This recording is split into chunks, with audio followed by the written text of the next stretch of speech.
Yeah, kind of a unique format, one I'm not used to on spring day. But believe it or not, we actually put in some serious amount of time trying to make it worthwhile for the players, trying to make it worthwhile for the fans.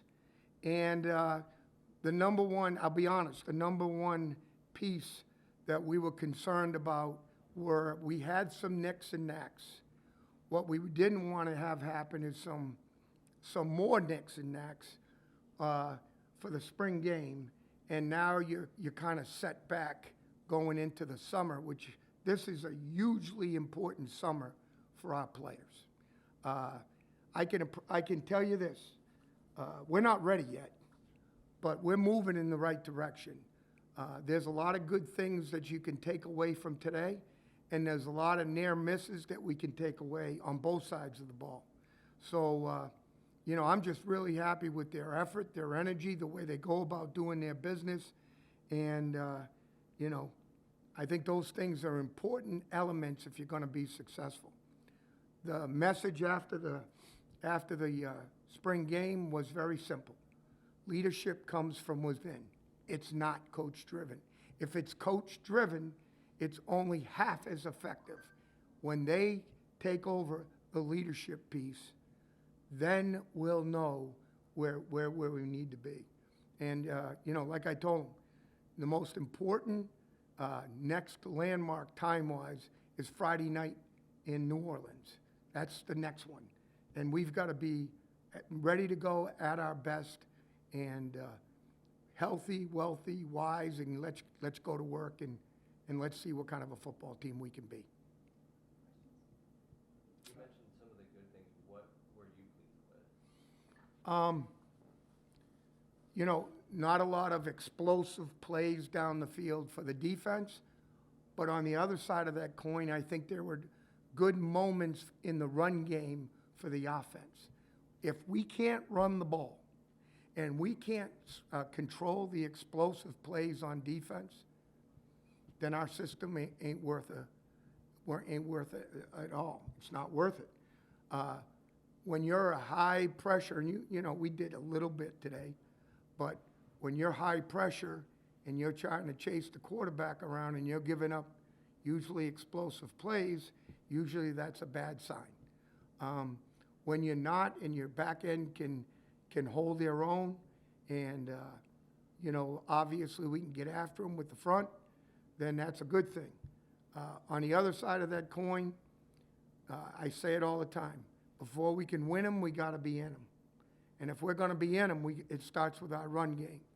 I thought Coach Casulo picked the right things out for the spring to work on, and I see nothing but, solid improvement as we move into the month of June from May. When you talk about leadership throughout this month, other players, how it comes from within, has there been any players that you've seen that have stepped up to that mantra?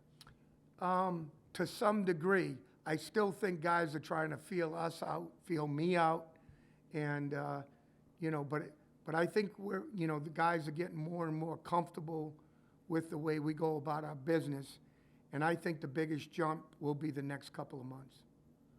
I encourage you from the Football Journal. I was curious. It seems like the quarterback battle is raging on, and we'll go into the fall. Yes. Where do you feel it is at this moment? I think it would be totally unfair to say one guy's ahead of the other. I think there's a bunch of guys there competing their tails off, all at different age levels. And each one of them, this is the one thing I will say, each guy kind of brings a little bit of difference to the table. You know what I mean? I think the Olsen kid, for example, he throws it pretty good. I think that's probably the one piece, that you can hang your hat on. Chase is really young. He's just trying to figure out Zamark. He's the true dual threat guy with some experience. So I think that's good. Gino, really excited about Gino, and we got one other guy that hasn't done anything yet. But I really like all those guys. Their heart's in the right place. They're team guys first. Now, who's going to step up and take charge? And it's hasn't been done yet. There's not, nobody says it has to be done. In spring game, we're going to go in tomorrow and start naming all these starters. We don't have to do that. We're just going to continue to work. And here's the one thing that I promised the players and I followed through with. Everybody got a chance in spring practice. It wasn't, hey, you scout guys go over there, first offense go work against them, and you defensive scout guys go over there. There was none of that. It was competition, 100%. So I thought that was an important element, and I followed through on it, and I feel good about it. As spring practice comes to an end, do you feel there may be ahead, writ large group-wise, maybe ahead of where you thought they might be? Are they right on target for you? How do you view that? I view us being on target for where I kind of anticipated us to be. We're still not 100% lining up clean, okay? And that's both sides. If you ask me defensively, our biggest challenge is going to be catch up on the tackling in preseason, because what do you want to do? You want to have a bunch of guys nicked that can't practice, or do you want to have them all up and running? And obviously I made the decision, and it's a kind of a popular one across the country. We're not the only ones that did it. If you look at Penn State's practice, they were running 7-on-7.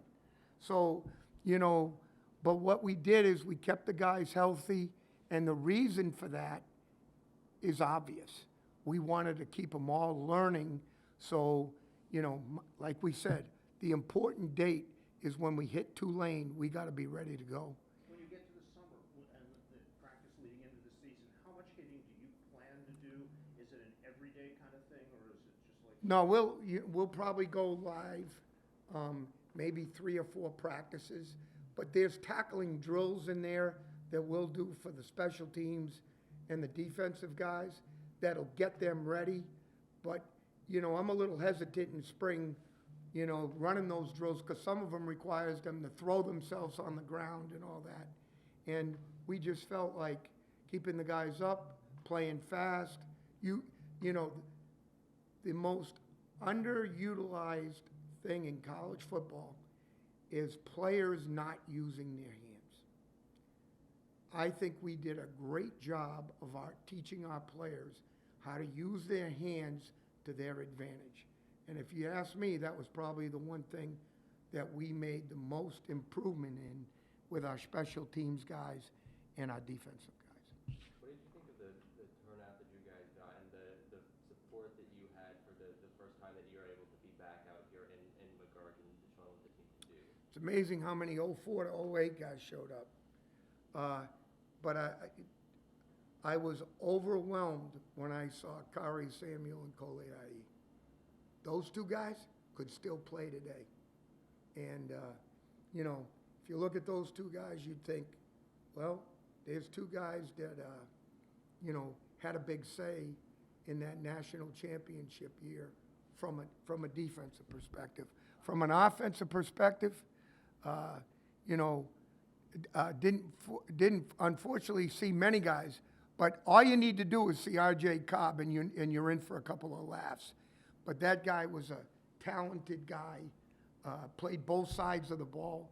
He's probably was our Jabril Peppers back when he was a player, and obviously it was great to see him as well. Tracy Belton as well. So it was nice to see a lot of those guys come back. I have one more on a kid in particular. Greg DeRoziers, I covered him a lot in high school. Yep. In the ISL with Belmont Hill. And Yep. I thought he's always making plays, but he didn't get a lot of offers. What do you see out of him lately? Straight line, tough. Not afraid to, drop his pads and take the thing north and south. He quietly, he was a track guy. So the nice thing about him is he's got legitimate foot speed. And, getting him from Louisville was an important piece. And trust me, he's had very good days in the spring. Really good. All good, guys?